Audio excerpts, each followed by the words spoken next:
Hello friends, स्वागत है आपका अपने यूट्यूब चैनल पे।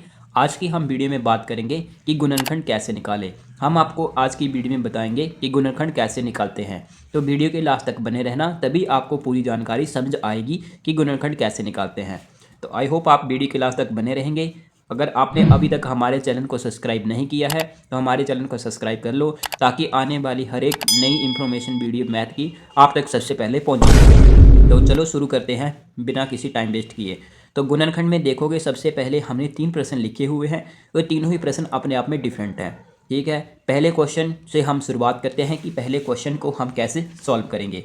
तो आपके सामने ये रहा पहला क्वेश्चन। ठीक है, ये आपके सामने है फर्स्ट क्वेश्चन। तो फर्स्ट क्वेश्चन को देखोगे आप, इसमें क्या बोला गया है, 4x² + 9x + 5। इसके हमें गुणनखंड बताने हैं, इसके क्या क्या गुणनखंड होंगे।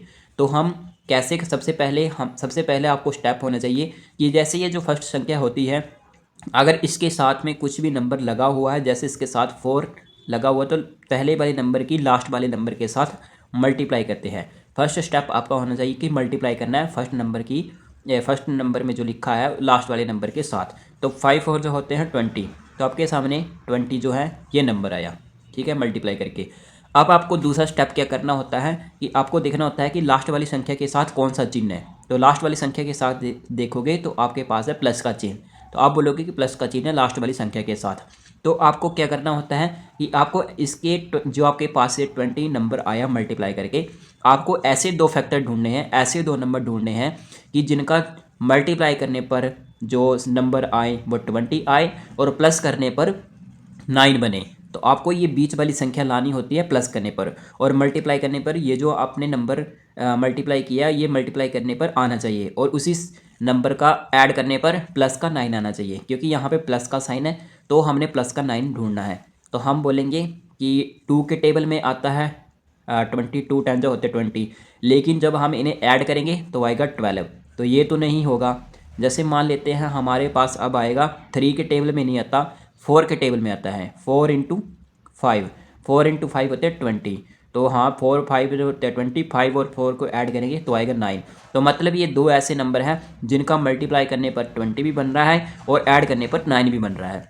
तो हम क्या लिखेंगे, सबसे पहले जो दे रखा है 4x², ठीक है, और प्लस के स्थान पर प्लस का साइन लगेगा, और यहाँ पे 9 की जगह पे हम लिखेंगे ये जो नंबर आए दोनों, ये इनको लिखेंगे हम।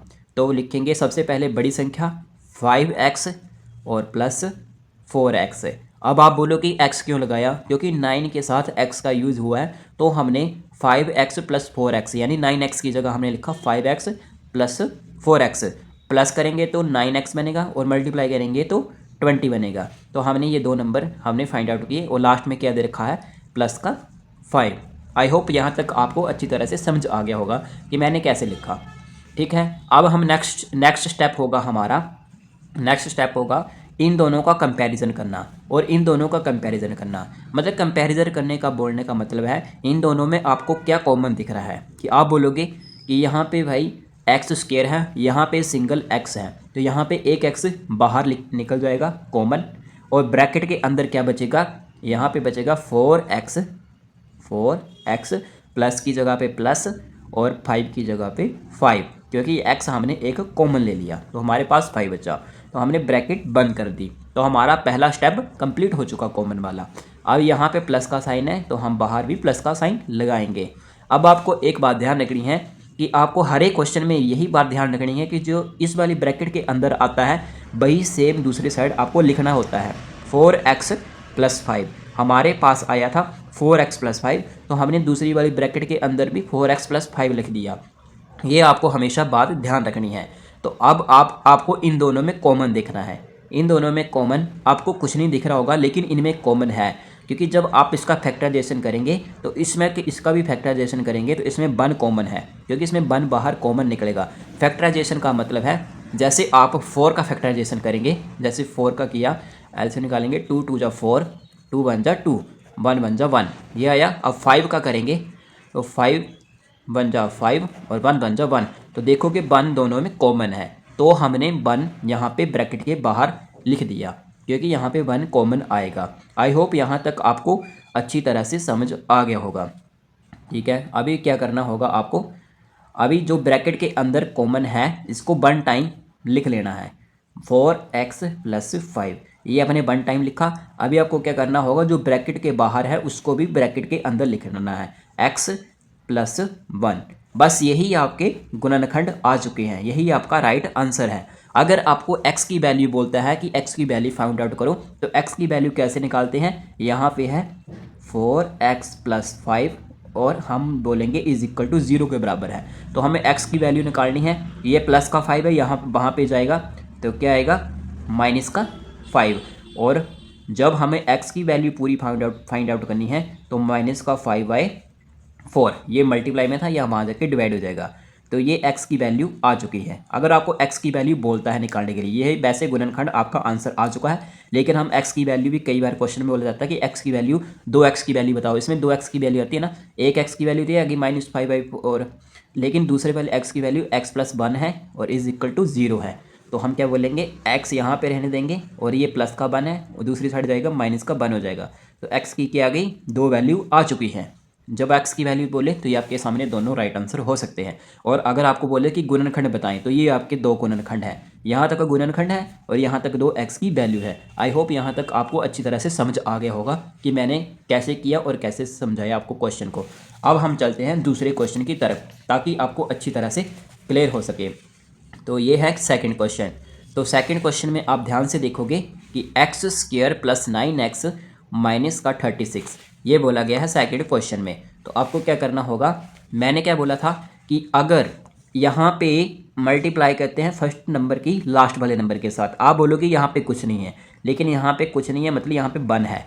आप ऐसा मान सकते हैं यहाँ पे 1 है, यहाँ पे कुछ नहीं है लेकिन 1 है। तो यहाँ पे आप मल्टीप्लाई करोगे लास्ट वाले नंबर के साथ, तो क्या आएगा 36, क्या आएगा 36, ठीक है 36 आएगा। तो 36 आने के बाद आप जैसे ही अब बोलोगे 36 आए, अब आपको ऐसे 2 फैक्टर, ऐसे 2 नंबर ढूंढने हैं कि जो मैंने बताया था, ऐसे 2 नंबर ढूंढने हैं कि मल्टीप्लाई करके 36 आए, और आपको देखना है कि ये लास्ट वाली संख्या के साथ कौन सा चिन्ह लगा हुआ है, माइनस का, कौन सा, माइनस का। क्योंकि मैं क्यों बोल रहा हूँ लास्ट वाले साइन को देखना है, क्योंकि आपको मल्टीप्लाई करके तो 36 ढूंढना है, लेकिन पिछले वाले क्वेश्चन में यहाँ पे प्लस था तो हमें प्लस का 9 चाहिए था, अभी यहाँ पे माइनस का 36 है तो हमें माइनस करके 9 चाहिए, माइनस करके 9 आना चाहिए बीच वाली संख्या, क्योंकि यहाँ पे बीच पे 9 है तो माइनस करके 9 आना चाहिए। पिछले वाले में यहाँ पे प्लस का साइन था तो हमने बोला था कि प्लस का करके 9 बनना चाहिए, लेकिन अब हम बोल रहे हैं कि हमें माइनस करके 9 मिलना चाहिए और मल्टीप्लाई करके 36 मिलना चाहिए। तो आप बोलोगे, पहले तो बात है 2 के, आप देखोगे रफ वर्क कर लेते हैं 36 का। तो 36 का आप बोलोगे, एक तो आता है 2 के टेबल में 2 18 होते हैं, लेकिन इनको जब हम माइनस करेंगे तो आएगा ये तो माइनस का 16, ठीक है, या 16, तो ये तो हो नहीं सकता। तो मान लो 3 है, 3 के टेबल में आता है, हाँ 3 12 36, तो लेकिन इनको जब हम माइनस करेंगे तब भी 9 आएगा, मतलब इसमें बन रहा है, यानी कि 3 और 12, क्योंकि मल्टीप्लाई करेंगे तो आएगा 36, 12 × 36, और माइनस करेंगे 12 में से 3 को माइनस करेंगे तो क्या आएगा 9, आएगा भी प्लस का ही, क्योंकि देखो बड़ी संख्या प्लस की है, ठीक है। तो 9, यानी कि ये 2 नंबर वेरीफाई हो रहे हैं, प्लस का 12 और माइनस का 3x। तो हम क्या बोलेंगे, यहाँ पे लिखेंगे हम x², ठीक है, यहाँ पे आपको लिख लेता हूँ मैं 12 × 3, 12 - 3, ठीक है, ये 2 नंबर है।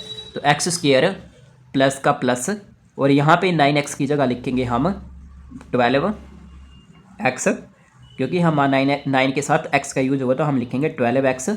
और अब हम प्लस का 3 नहीं लिखेंगे, अभी हमें माइनस का 3 लिखेंगे, माइनस का 3x, क्योंकि हमें जब इनको माइनस करेंगे तो ये 9x नंबर दे देगा, तो हमें माइनस का 3x लिखना पड़ेगा यहाँ पे। तो माइनस का 3x और यहाँ पे क्या था, माइनस का 36। आई होप यहाँ तक आपको समझ आ गया होगा। अब दूसरा स्टेप मैंने क्या बताया था आपको कि कंपैरिजन करना, इन दोनों का कंपैरिजन करना और इन दोनों का कंपैरिजन करना कि आपको क्या कॉमन दिख रहा है, इन दोनों में क्या कॉमन दिख रहा है आपको। यहाँ पे x² है, यहाँ पे x की पावर 1 है, तो एक x यहाँ पे कॉमन आ जाएगा ब्रैकेट के बाहर, और ब्रैकेट के अंदर क्या बचेगा, यहाँ पे एक सिंगल x यहाँ पे बचेगा और प्लस का प्लस और 12 का 12, क्योंकि ये वाला x हमने एक कॉमन बाहर ले लिया इन दोनों में, ठीक है। तो हम ब्रैकेट बंद कर देंगे, ये वाला हमारा स्टेप कंप्लीट हो गया। अब यहाँ पे माइनस का साइन है तो हम यहाँ पे माइनस का साइन लगाएंगे। ओके, उसके बाद मैंने क्या बोला था कि हर प्रश्न में यही करना है कि जो ये ब्रैकेट के अंदर आएगा उसी को सेम एज इट इज़ दूसरी तरफ भी वही लिख देना है, x + 12। ये हमने लिख दिया। अब इन दोनों में देखना है कि क्या कॉमन है।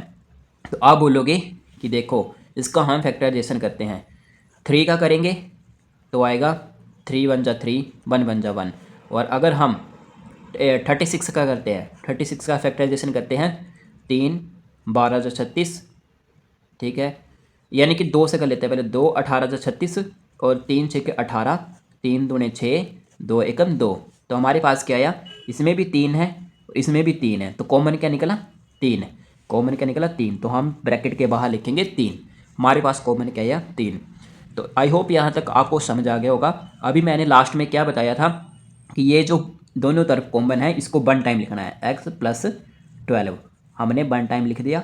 अब हमको क्या करना है, ये जो ब्रैकेट के बाहर है इसको भी ब्रैकेट के अंदर लिख लेना है, x - 3। तो यही आपके क्या आ गए, गुणनखंड आ गए, जो आपको क्वेश्चन में पूछा गया था, गुणनखंड फैक्टराइजेशन। ठीक है, यही आपका राइट आंसर है। लेकिन अब अगर आपको x की वैल्यू निकालनी है तो सीधे सीधे बोल सकते हो, x का पहला मान आएगा, ये प्लस का 12 है, दूसरी साइड आएगा तो माइनस का 12 हो जाएगा, ये x का मान आ गया। अगर इसका दोनों का मान पूछा जाता है तो x = ये माइनस का मान जाके प्लस का, तो दो मान क्या है, माइनस का 12 और प्लस का 3। तो ये आपकी x की वैल्यू आ चुकी। अगर गुणनखंड बताने हो तो ये आपके गुणनखंड आ चुके। आई होप आपको यहाँ तक अच्छी तरह से क्लियर हो चुका होगा कि मैंने कैसे सॉल्व किया। अब हमारे प्रश्न में हम वही स्टेप करेंगे जो हमने पहले बताया कि ये जो पहले वाली संख्या है इसको लास्ट वाली संख्या के साथ मल्टीप्लाई करेंगे। तो सबसे पहला स्टेप आपका यही होगा कि मल्टीप्लाई करना है। 6 5 जो होते हैं 30, तो आप बोलोगे कि मल्टीप्लाई करके आया 30।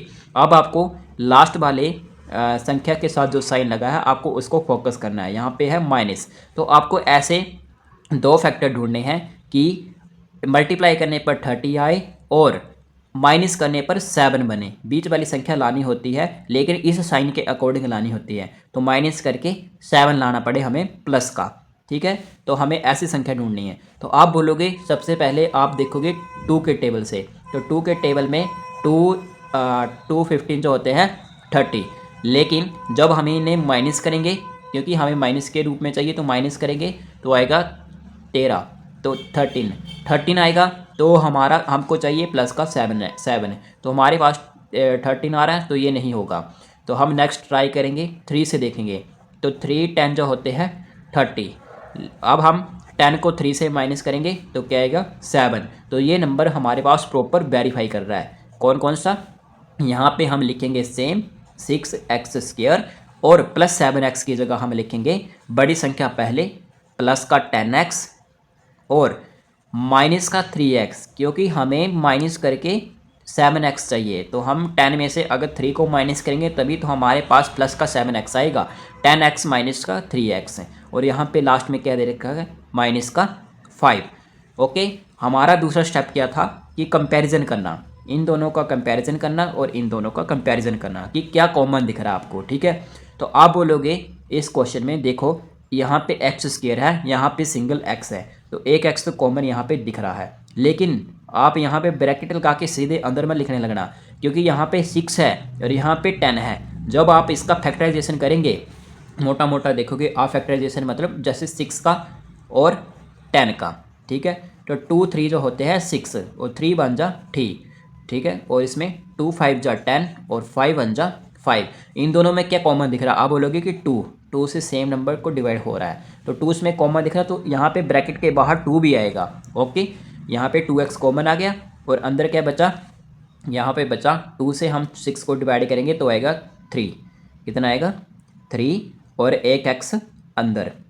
ठीक है, एक x अंदर, क्योंकि x² था यहाँ पे, एक x हमने बाहर ले लिया तो एक x बचा यहाँ पे, प्लस का प्लस, और 2 को हम 10 से डिवाइड करेंगे तो क्या आएगा 5।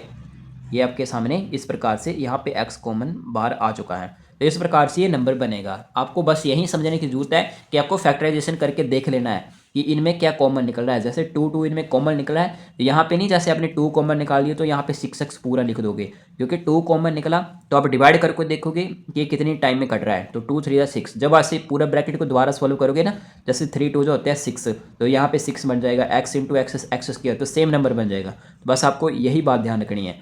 तो यहाँ पे माइनस का साइन है तो हम यहाँ पे माइनस का लगाएंगे, और यहाँ पे मैंने क्या बोला था, जो ब्रैकेट के अंदर आएगा उसको सेम दूसरी तरफ भी लिखेंगे, 3x प्लस का 5। और इन दोनों में कंपैरिजन करेंगे कि इन दोनों में क्या कॉमन है। आप बोलोगे कि यहाँ पे दोनों ओड नंबर है, यहाँ पे कुछ भी कॉमन नहीं दिख रहा है, लेकिन यहाँ पे कॉमन है, यहाँ पे कॉमन है। कौन क्या होगा यहाँ पे कॉमन? 1, क्योंकि यहाँ पे भी इसका फैक्टराइजेशन करेंगे 3 और 5 का। ये ओड नंबर है लेकिन 1 लास्ट में 1 तो आएगा इन्हें दोनों में, तो 1 कॉमन है। ठीक है, तो हमने तीसरा स्टेप क्या हमने बताया था कि ये जो दोनों कॉमन है इनको 1 टाइम लिखना है, 3x प्लस 5, और जो ब्रैकेट के बाहर है उसको भी अंदर लिख लेना है, 2x माइनस 1। ये आपके क्या आ गई? गुणनखंड आ गए। यहाँ तक आपका आंसर राइट हो गया, गुणनखंड। लेकिन अगर आपको x की वैल्यू बोलते हैं तो x की वैल्यू निकालने के लिए क्या करेंगे, पहली वैल्यू आएगी 3x प्लस का 5 है तो वहाँ जाके माइनस का 5 हो जाएगा, और x is equal to -5 divide 3, ये मल्टीप्लाई में डिवाइड में जाके 3 हो जाएगा। तो x की एक वैल्यू ये आ चुकी -5/3, और दूसरी वैल्यू आई 2x, और माइनस का 1 है, वहाँ जाके क्या होगा, हो जाएगा प्लस का 1 दूसरी साइड, और x इज इक्वल टू 1/2। तो ये आपके सामने क्या आ गई, 2 वैल्यू आ चुकी है। तो x की वैल्यू है, यहाँ तक गुणनखंड है। आई होप आपको समझ आ गया होगा।